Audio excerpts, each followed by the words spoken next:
Hey everyone, it's Mark here, and I just wanted to, I like to address certain things that I see crop up frequently in our group, and so tonight I wanted to address something that I've seen many times brought up as a problem, and that's the issue of sexual intimacy, about sex in marriage. Now, many of you have stated that, either for yourself or for your partner, that sex seems like a favor, like it seems like it's a performance or something that you only really do because your spouse is interested. And I'm going to tell you that this is a problem. See, I imagine at the beginning, most of you actually wanted sex. You really, you really enjoyed it. But either for you or for your partner, after some time, that desire has faded. And okay, some of you have come up with some excuses that it's about age, or that that's just what happens as you spend more time being a married couple. And I'm gonna say that that's exactly what they are.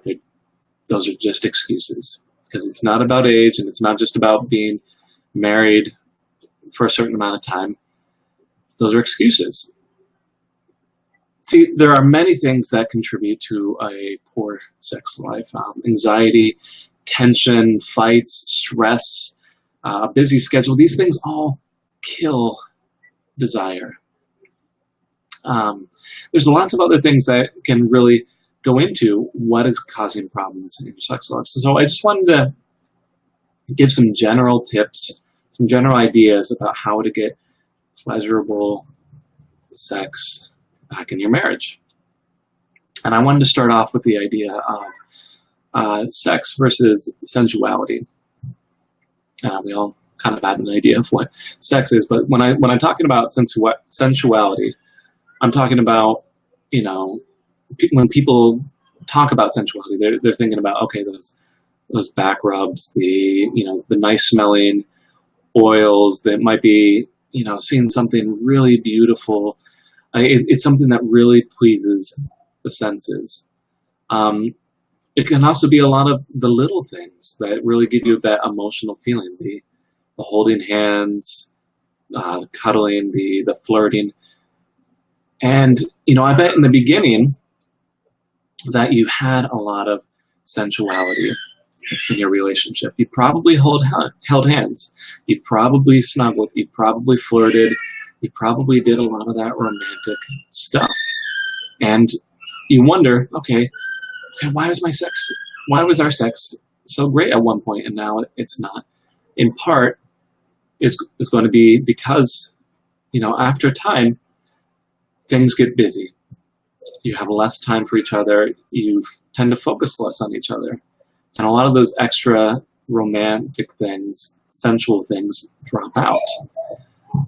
And over time, what happens is you bypass all the sensuality, and a lot of people move into what's called goal-oriented sex. It's all about the penetration and the orgasms and all that stuff. And then you wonder, okay, why are things not going well? And this is in part why. It's because all the extra steps that would lead up to sex have been dropped off. And you might say, okay, there might be some men who say, okay, well, I don't really need that stuff to really for sex to be pleasurable. And I'm going to argue with you right there for a second, because you've been having issues with sex in your marriage. It's probably because one partner or the other is not really interested in it anymore, and this is part of this is one way of getting back to there. So we're gonna get into my first tip, is to focus on romance and sensuality, and I do not mean this as a tip just for men. In our culture, we often think, okay, it's a man's responsibility to provide that romance for their woman. And this is the beauty of having my office in my home. I can't help you right now. the beauty of having my office in my home. Um, this tip is not just for men. Like I said, in our society, uh, that's typically the expectation that men will provide romance. But no, I'm going to tell you that men appreciate romance and sensuality as well, even if they might not admit it. So if you're the one, if you're the woman in the relationship and you're seeing that your husband is not really interested, this is one tip that you might need to focus on. The next one is to communicate and teach. Our society does not really we tend to shy away from discussing sex in our life. When we're young, it's a sort of a taboo subject, and for many people, they say, okay, that's something between my wife and I, my husband and I. And they don't share it with other people, and I get that. But then what ends up happening is that same sort of idea that we don't talk about sex translates into the relationship. It's very important for you and your partner to understand what sex means to you. And it usually means different things to different people. And I remember, as an example, having a conversation with my wife years ago. I was seeing some issues, and I wanted to fix them. And so we had some conversations about our intimacy. And what ended up resulting from those conversations is we found something that was really interesting. I felt a lot of connection through sex, and my wife thought of sex as an expression of the love that was already felt. And so there was a little bit of a difference there. I wanted to connect to my wife through this, and she wanted that connection first. And it was causing a little bit of a mismatch there in our intimacy. And it was such a liberating thing to really understand where my wife was coming from, for her to understand where I was coming from, and to be able to understand each other's needs in that regard. You see, like I said, discussions about sex are difficult. I understand that. We're not really wired as people to really bring up those uncomfortable subjects. But I gotta ask you, is it more uncomfortable to continue going as things are? Or to have that discussion. The last tip I want to just make is to make your intimate relationship a priority. Frequently, as years go by, we get more and more demands on our schedule, and what ends up happening is we give less and less priority to our romantic side of life, to our sexual side of life.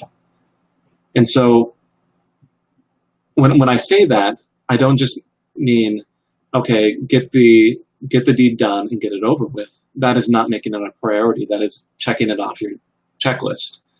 What I mean by making it a priority is, just like anything that's a priority in your life, you do what it takes to make it work.